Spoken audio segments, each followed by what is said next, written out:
Hello दोस्तों, स्वागत है आपका हमारे यूट्यूब चैनल में। मैं हूं आपका दोस्त अनिल। आज हम अध्ययन करेंगे क्रिया विशेषण के बारे में कि क्रिया विशेषण क्या है, ये कितने प्रकार का होता है।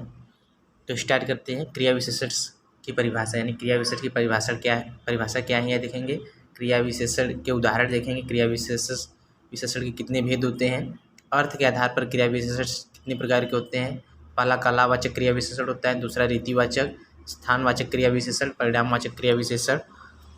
प्रयोग के आधार पर देखेंगे क्रिया विशेषण कितने होते हैं। साधारण क्रिया विशेषण, संयोजक क्रिया विशेषण और अनुबंध क्रिया विशेषण।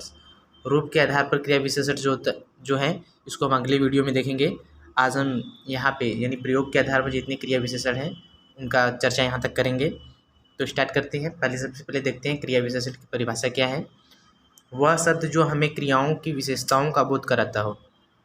वह शब्द हमें जो क्रियाओं की विशेषताओं का बोध कराता हो, शब्द क्रिया विशेषण कहलाते हैं। दूसरे शब्दों में कहें तो जिन शब्दों से क्रिया की विशेषता का पता चलता है, यानी जो कार्य हो रहा है, कोई कार्य हो रहा है, जैसे कि हम दौड़ रहे हैं तो दौड़ने की जब विशेषता बताई जाएगी तो वे शब्द जो होंगे क्रिया विशेषण कहलाएंगे। जैसे राम तेज दौड़ता है। राम तेज दौड़ता है, इसमें दौड़ना जो है यह क्रिया है, लेकिन कैसा दौड़ रहा है, किस प्रकार दौड़ रहा है, तेज दौड़ रहा है।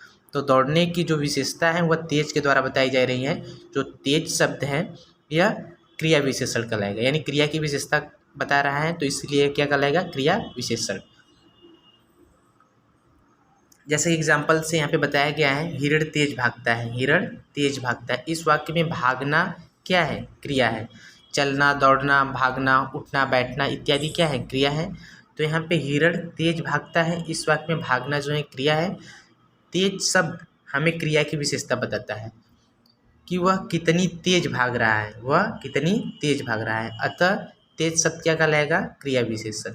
या यह भी हो सकता है कि हिरण बहुत धीमे गति से चलता है। हिरण बहुत धीमे गति से चलता है, तो यहाँ पे जो चलना होगा वह क्रिया हो जाएगा, और चलने की विशेषता जो बताई जा रही है जिस शब्द के द्वारा, यानी धीमे गति से, तो धीमा जो होगा वह क्रिया विशेषण कहलाएगा।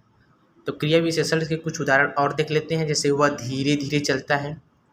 चलना क्या है, क्रिया है, और धीरे धीरे क्या है, यह क्रिया की विशेषता यानी चलने की विशेषता बता रहा है, तो यह क्या कहलाएगा, क्रिया विशेषण। खरगोश तेज दौड़ता है। खरगोश तेज दौड़ता है, दौड़ना क्रिया है, और तेज जो है यह इसकी विशेषता बताता है, इसीलिए इसे हम क्या कहेंगे, क्रिया विशेषण। अर्थ के आधार पर जो क्रिया विशेषण के भेद हैं उनको देखेंगे। अर्थ के आधार पर क्रिया विशेषण चार भागों में विभाजित किए गए हैं। पहला है कलावाचक क्रिया विशेषण, दूसरा है रीतिवाचक क्रिया विशेषण, तीसरा स्थानवाचक क्रिया विशेषण, और फोर्थ है परिणामवाचक क्रिया विशेषण। तो पहला देखेंगे कलावाचक क्रिया विशेषण किसे कहते हैं। वो क्रिया विशेषण वे क्रिया विशेषण शब्द जो क्रिया के होने के समय के बारे में बताते हैं। किसके बारे में, समय के बारे में बताते हैं, उसे हम कलावाचक क्रिया विशेषण कहते हैं। जैसे श्यामू कल मेरे घर आया था। श्यामू कल मेरे घर आया था, यानी कब आया था, कल आया था। तो यहाँ पे जो एक समय का बोध कराया जा रहा है, तो यह किस प्रकार का क्रिया विशेषण होगा, कलावाचक क्रिया विशेषण।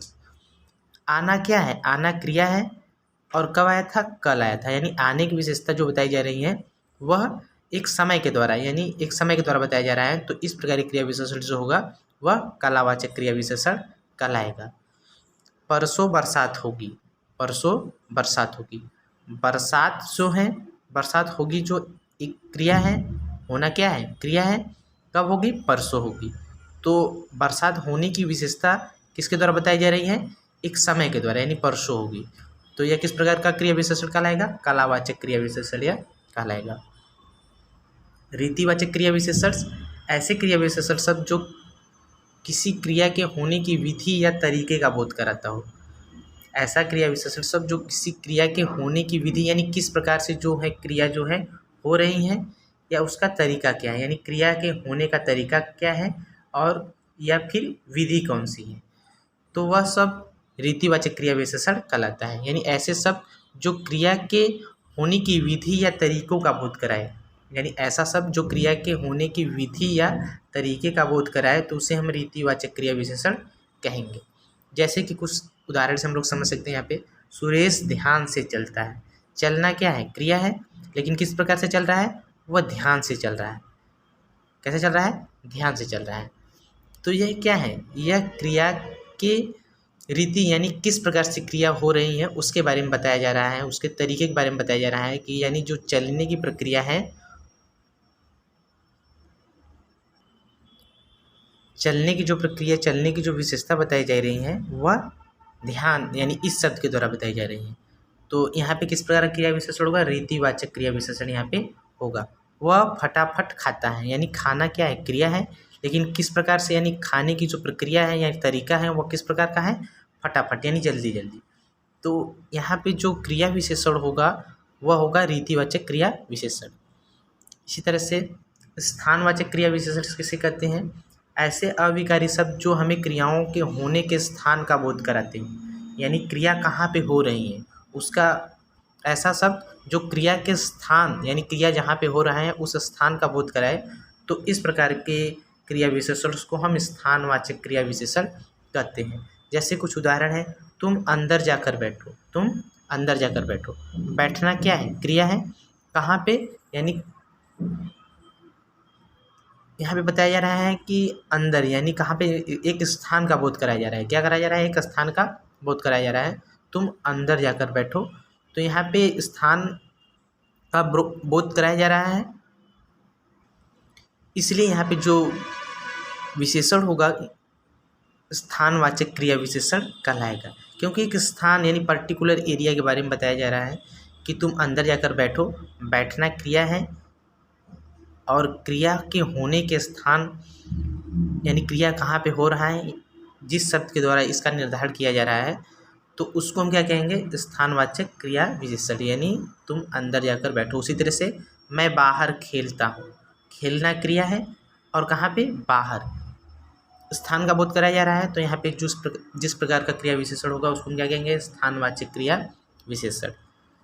इसी तरह से नेक्स्ट है हमारा जो परिणामवाचक क्रिया विशेषण। ऐसे क्रिया विशेषण शब्द जिनमें हमें क्रिया के परिणाम या संख्या या मात्रा का बोध हो, तो उसे हम परिणामवाचक क्रिया विशेषण कहेंगे। जैसे तुम थोड़ा अधिक खाओ। तुम थोड़ा अधिक खाओ।